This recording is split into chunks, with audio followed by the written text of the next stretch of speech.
ইন্নাল্লাহা ইয়া'মুরুকুম বিল আদলি ওয়াল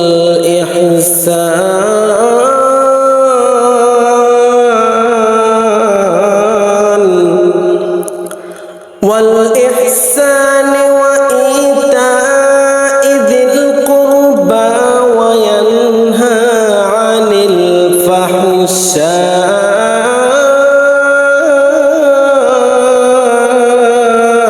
ওয়াল মুনকার ইয়া'iযুকুম লা'আল্লাকুম তাযাক্কারুন।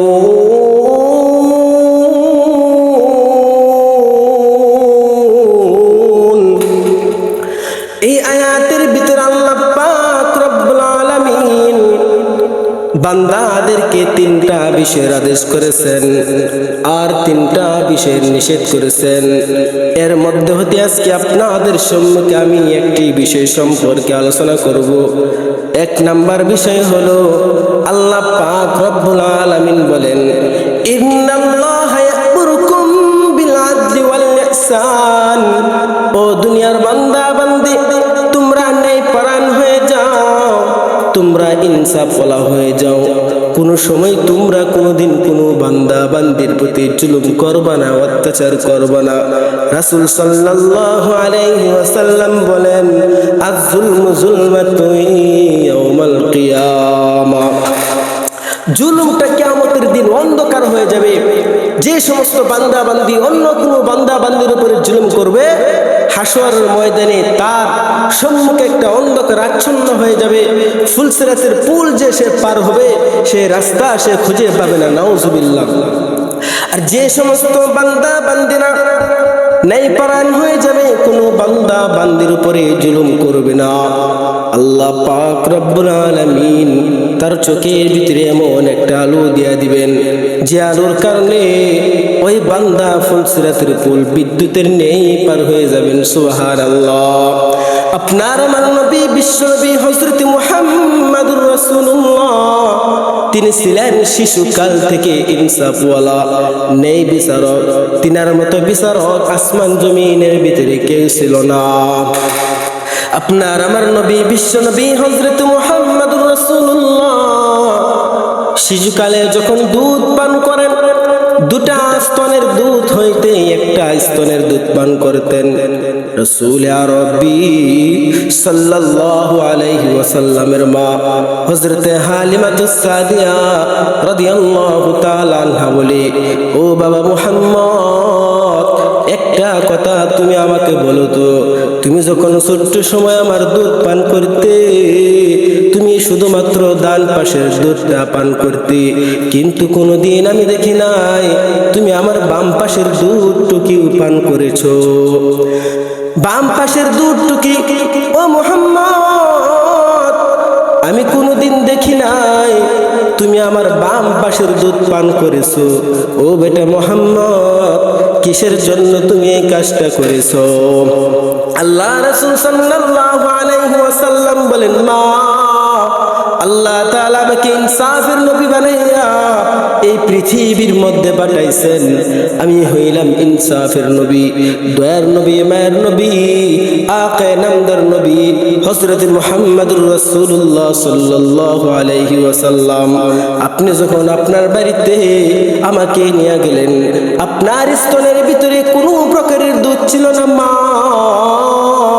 আমি যাওয়ার সঙ্গে সঙ্গে আমি নবীর রহমত এবং বরকতের কারণে আপনার দুই স্তনের ভিতরে দুধ এসে গেল। ও মা, আমি শুধুমাত্র আপনার ডান পাশের দুধটুকু পান করেছি, কিন্তু বাম পাশের দুধ আমি পান করি নাই। মা, কিসের জন্য আপনি জানেননি?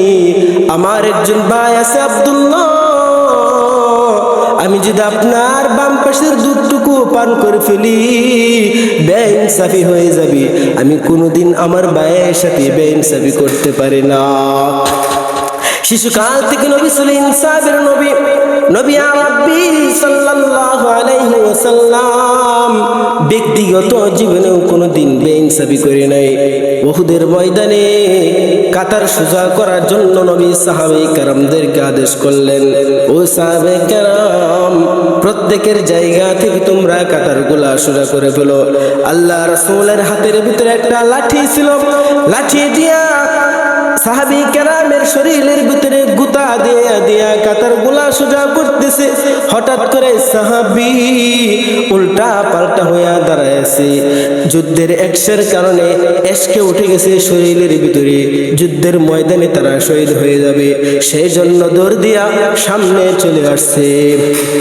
সামনে চলে আসার সঙ্গে সঙ্গে আল্লাহ রাসূল তিনার হাতের মধ্যে থাকা লাঠি দিয়া পেটের ভিতরে গুঁতো দিলেন। গুতা দেওয়ার সঙ্গে সঙ্গে সাহাবী দাঁড়ায় বলে, ইয়া রাসূলুল্লাহ, এটা আমি মেনে নিব না। আপনি কিসের জন্য আমার পেটের ভিতরে গুতা দিয়েছেন? এই জন্য আমি হাসরের ময়দানে আল্লাহ তাআলার কাছে দাঁড়ায় যাব। আল্লাহ রাসূল বললেন, সাহাবী, তুমি যতটুকু ব্যথা পেয়েছো আমাকে ব্যথা দিয়া তুমি আমাকে মুক্ত করে দাও। তোমার সাথে বেইনসাফি করে আমি আল্লাহ তাআলার আদালতের কাঠগড়ায় ভিতরে দাঁড়াইতে পারবো না। সাহাবীর শরীরের ভিতরে কোনো কিছুই ছিল না। আল্লাহ রাসূলের শরীরের ভিতরে একটা চাদর ছিল, চাদরটুকু খুলে ফেললেন। আল্লাহ রাসূল বললেন, সাহাবী, নাও নাও, তোমার শরীরও খালি ছিল, আমার শরীরটা আমি খালি বানিয়ে দিলাম। তোমাকে যতটুক জোরে আমি আঘাত করেছি অতটুক জোরে তুমি আমার শরীরের ভিতরে একটা আঘাত করে নাও। ওই সাহাবী যখন তিনার হাতের ভিতরে আল্লাহ রাসূলের লাঠি খানা দিলেন, আল্লাহ রাসূলকে দৌড় দিয়া জড়ায় ধরলেন। আল্লাহ রাসূল বললেন, সাহাবী, আমি তোমাকে বললাম আমার পেটের ভিতরে আঘাত দেওয়ার জন্য, কিন্তু তুমি কেন আমার পেটের ভিতরে আঘাত দাও নাই? সাহাবী বলতেছি, ইয়া রাসূলুল্লাহ, যুদ্ধের ময়দানে আমি অংশগ্রহণ করব, আমি জানি না শহীদ হয়ে যাব কিনা গাজী হয়ে বাড়ি ফিরবো, এটা কোনো নিশ্চয়তা নাই, কিন্তু একটা সুযোগ আমি পেলাম।